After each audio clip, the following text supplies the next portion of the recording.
बालाघाट जिले के आदिवासी और वनांचल क्षेत्रों में लगातार सरकारों के माध्यम से विकास कार्यों को अंजाम दिया जा रहा है ताकि बारिश से पहले हो या फिर बारिश के बाद में वनांचल क्षेत्र में निवास करने वाले आदिवासी परिवारों को आवाजाही करने में किसी प्रकार की दिक्कत न हो।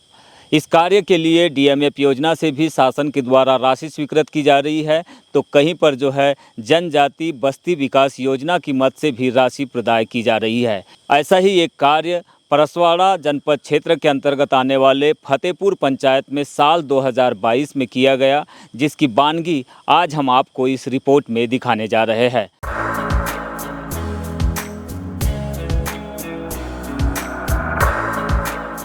इस वक्त हम फतेहपुर से कुकड़ा पहुँच मार्ग पर स्थित गडारी नाला पर मौजूद है और ये वही गडारी नाला है जो कि अनुसूचित जनजाति विकास बस्ती विकास योजना के अंतर्गत स्वीकृत हुआ था साल 2022 में। आप देख सकते हैं यहाँ पर जो बोर्ड पर अंकित किया गया है वही मैं आपको पढ़कर बताने का कोशिश कर रहा हूँ। कार्य का नाम गडारी नाला में पुलिया निर्माण है और फतेहपुर से कुकड़ा मार्ग पर दिनांक 8/2/2022 को इसकी तकनीकी स्वीकृति मिली थी और प्रशासकीय स्वीकृति 3/2/2022 को मिली थी। स्वीकृत राशि यहाँ पर मिटा दी गई है। कार्य प्रारंभ जो है 25/3/2022 को हुआ था और इसके बाद ये 30/6/2022 को इसका कार्य पूर्ण हो गया था। इसकी निर्माण जो एजेंसी है वो पंचायत है, लेकिन जो देखरेख होता है वो जिला पंचायत के अंतर्गत आने वाले सब इंजीनियर और एसडीओ के माध्यम से की जाती है। लेकिन इस पूरे कार्य में निर्माण एजेंसी के द्वारा जमकर भ्रष्टाचार किया गया है। उसकी बानगी आप तस्वीरों में देख सकते हैं कि एक साल के भीतर ही ये जो पुल है छत विछत हो चुका है।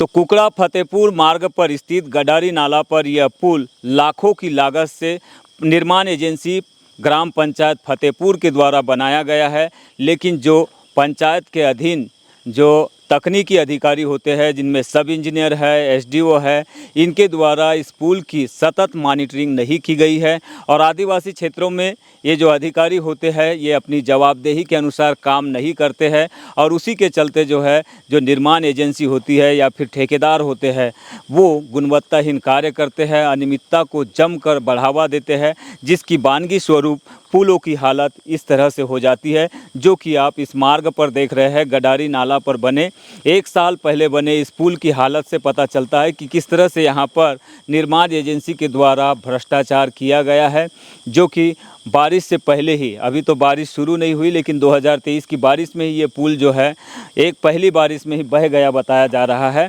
हालांकि हम 2024 में इस पुल की बात कर रहे हैं। 24 आते आते तक इस पुल पर जो कार्य होना चाहिए था, जिनकी जवाबदेही तय होना चाहिए था, उनका कोई भी अता पता नहीं है कि इन पर क्या कार्रवाई हुई है। लेकिन आदिवासी वनांचल क्षेत्र में खासकर ऐसे क्षेत्र जो कि वनग्राम से लगे हुए होते हैं, जहां पर कोई देखने वाला अधिकारी या फिर प्रशासनिक जो कर्मचारी होता है वो नहीं होता है, ऐसे स्थानों पर लगातार लापरवाही और भ्रष्टाचार की तस्वीरें सामने आती रहती है। इसी की ये बानगी है फतेहपुर से कुकड़ा मार्ग पर बनने वाला गडारी नाला का पुल, जो कि आपको हमने तस्वीरों में अब तक दिखाया है, जो कि भ्रष्टाचार के चलते पहली बारिश में ही साल भर के भीतर में ये पुल जो है बह गया है। कई जगह से क्रैक हो गया है और कई जगह जो इसका स्ट्रक्चर हम कह सकते हैं इतना कमज़ोर पड़ चुका है, नींव इतनी कमज़ोर पड़ चुकी है कि आने वाले समय में पुल जो है नामो निशान भी यहाँ पर बचने की संभावना नहीं है।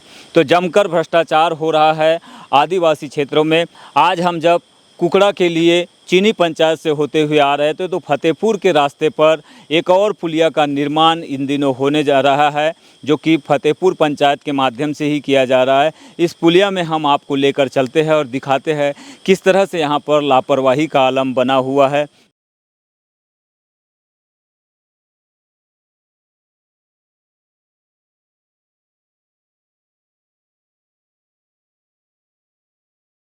दरअसल यहाँ पर नाबालिग बच्चों के माध्यम से सरपंच के द्वारा मनरेगा के तहत काम कराया जा रहा है, लेकिन यहाँ पर पंचायत के किसी भी लोगों को काम नहीं दिया गया है रोजगार के लिहाज से। पोंडी के लोगों को यहाँ पर मिस्त्री के तौर पर और मज़दूर के तौर पर काम में लगाया गया है और उसी के चलते जो है जो मिस्त्री और मज़दूर है बिना अधिकारियों के देखरेख में काम करने की वजह से जो पुलिया के वाल बना रहे हैं वो अभी से भ्रष्टाचार की भेंट चढ़ते हुए दिखाई दे रही है। दरअसल इस पुलिया के निर्माण में जिस तरह से लोहे का उपयोग किया जाना था, जिस तरह से गिट्टी, सीमेंट और रेती का उपयोग किया जाना था, वो तो मिनिमम लेवल पर किया जा रहा है, कुछ मात्रा में किया जा रहा है। लेकिन जो सीमेंट का पानी है उसको रोकने के लिए यहाँ पर मिस्त्री और लेबरों के पास कोई संसाधन नहीं है, जिसके चलते सीमेंट का पानी कहीं और जा रहा है। रेत और गिट्टी जो है वो पुलिया के निर्माण में बची रह जा रही है। ऐसी स्थिति में आप ही कल्पना कर सकते हैं कि ये पुल कितने दिनों तक यहाँ पर काबिज रह पाएगा। तो लगातार हम आदिवासी क्षेत्रों से रिपोर्टिंग करते हुए आपको ये दिखाने का प्रयास करते हैं कि जनजातीय क्षेत्रों में, खासकर आदिवासी बाहुल्य इलाकों में किस तरह से शासन प्रशासन मेहनत कर रही है, लगातार पैसा स्वीकृत कर रही है, लेकिन इन कार्यों को जो जिम्मेदार अधिकारी